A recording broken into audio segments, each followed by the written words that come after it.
ओम शांति। इस ब्राह्मण जीवन में दुआओं का बहुत बहुत महत्व होता है।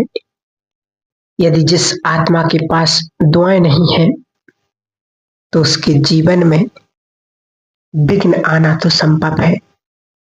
कहते हैं आनंद का भी झूला होता है।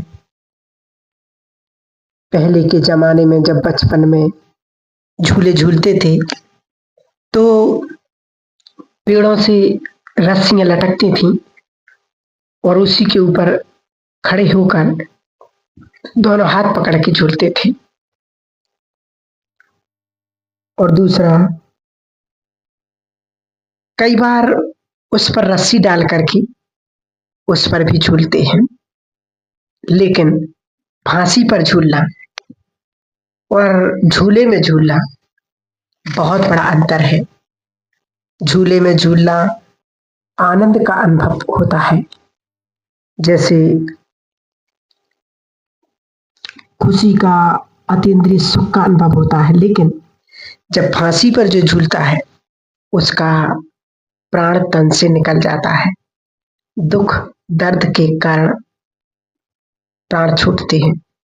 तो हमें वास्तव में कौन सा झूला झूलना है? अवश्य अंतिम समय जिन्होंने अपने पास दुआओं का खाता जमा नहीं किया है उनको जैसे फांसी पर झूलने वाला होगा। दुख दर्द पीड़ा अनेक जन्मों के जैसे इकट्ठे उभर के आ रही हैं।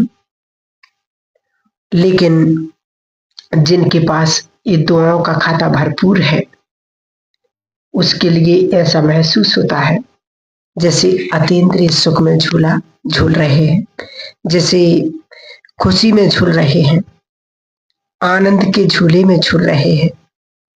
ये अनुभव होगा।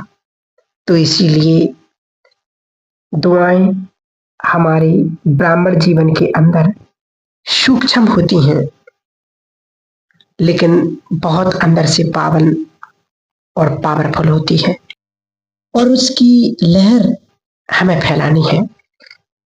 जैसे पंखा चलता है तो एक राउंड चलने से लहर नहीं फैलती है, लेकिन जब लगातार पंखा चलता है तब वो ठंडक की लहर का अनुभव कराता है। ठीक इसी तरह बाबा भी हम बच्चों को कहते हैं कि दुआओं की लहर ऐसी फैलाओ। लहर फैलाना मतलब लगातार ऐसा प्रवाह फैलाएं। इस प्रवाह के अंदर इसलिए कहा गया कि जितना हमारे पास शुभ संकल्पों का स्टॉप है, जितना हमारे पास शुभ भावना शुभ कामना का स्टॉप है, उसको नित्य प्रवाहित होने दीजिए। जितना ये नित्य प्रवाहित होगा उतना ही अनुभव ये होगा जैसे कि हम दुआओं से उस खुशी के झूले में झूल रहे हैं। तो इसलिए जो रहे हुए हिसाब किताब हैं वो सब एक साथ आने हैं, चाहे कर्म भोग के रूप में, चाहे मानसिक असंतुलन के रूप में आए, तनाव के रूप में आए, मन की पीड़ा, तन की पीड़ा, जन की पीड़ा, धन की पीड़ा, ये हर प्रकार के जो पेपर आने हैं। लेकिन उसमें से बचाएगा अगर तो वो दुआओं का खाता जो कवच बन जाएगा। अंतिम समय में होनी तो होकर के रहेगी, होनी टाले नहीं टलती, लेकिन होने का इफेक्ट जरूर कम कर सकते हैं।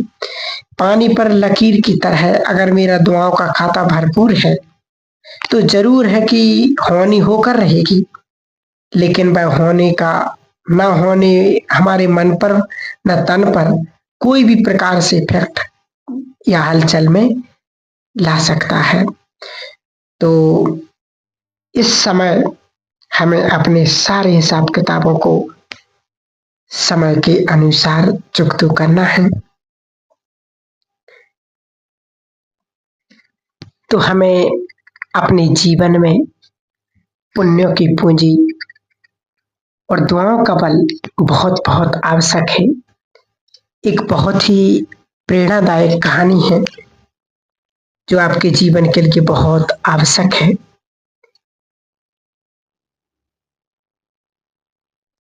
यदि आज ये आपने बड़े ध्यान से इस हकीकत को सुन लिया तो आज से और इसी क्षण से आपके जीवन में एक पॉजिटिव टर्निंग मोड आ जाएगा।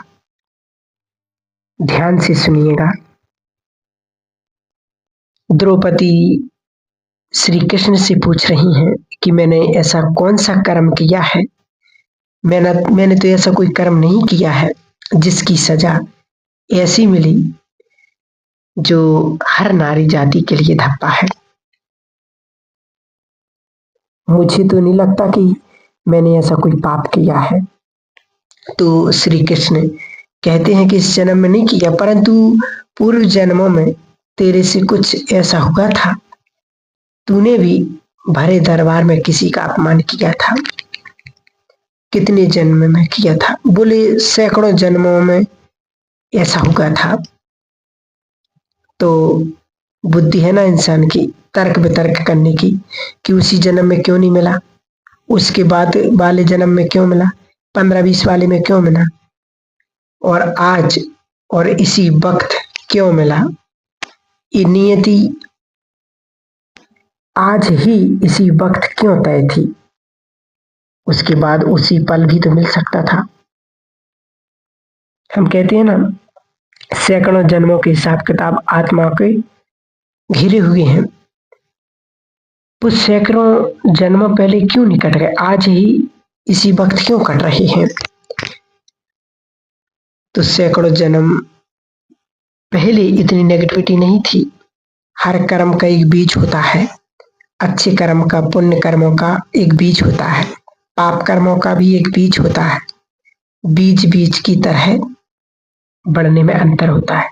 उन्हें हवा पानी नहीं मिल रही थी, उन्हें धरनी नहीं मिल रही थी, इसलिए वो अंकुरित नहीं हो रहे थे। अब कलयुग के अंत में नेगेटिविटी इतनी है कि हम नेगेटिव बीजों को रोज हवा पानी धरनी दे रहे हैं, वो रोज अंकुरित हो रही है और रोज अनचाहे दुख दे रही है। समझ में आया? बहुत सारे नेगेटिव बीज सबके अंदर मन में पड़े हुए हैं 24 घंटे। बस सावधानी क्या रखनी है, हमें इन्हें हवा और पानी नहीं देना है। अगर हम इन्हें हवा और पानी देंगे तो ये क्या हो जाएंगे, अंकुरित हो जाएंगे। तो द्रौपदी ने कहा कि मैंने ऐसा कौन सा हवा पानी दे दिया, तो बोला याद करो, तूने अभी ही हवा और पानी दिया इस बीज को, जो बीज पड़ा हुआ था कई सालों से, अंकुरित नहीं हुआ था, परंतु आज और अभी इसे तुमने हवा और पानी दिया। याद करो कौन सा हवा पानी दिया। तो याद आया कौन सा हवा पानी था। द्रौपदी ने कौन सा हवा पानी दिया था, जहां से चिंगारी भड़की थी,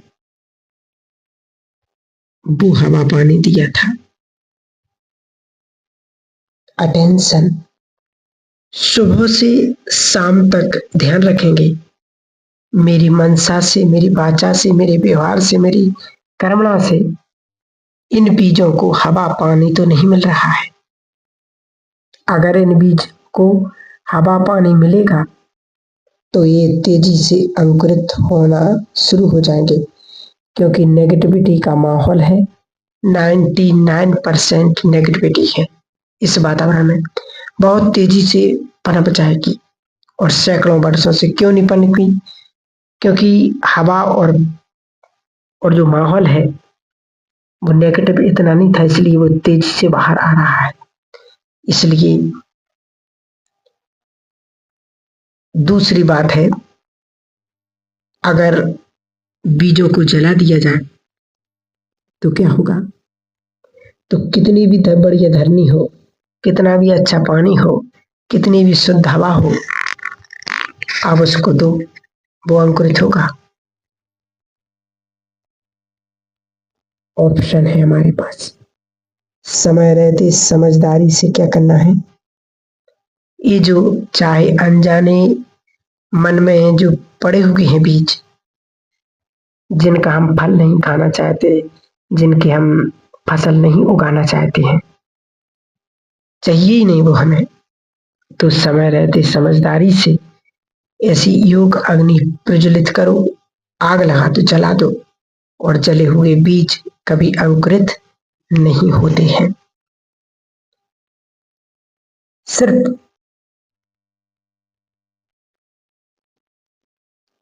एक बात याद रखो, श्रीमद् भगवत गीता में बिल्कुल स्पष्ट शब्दों में लिखा हुआ है कि अब जो हो गया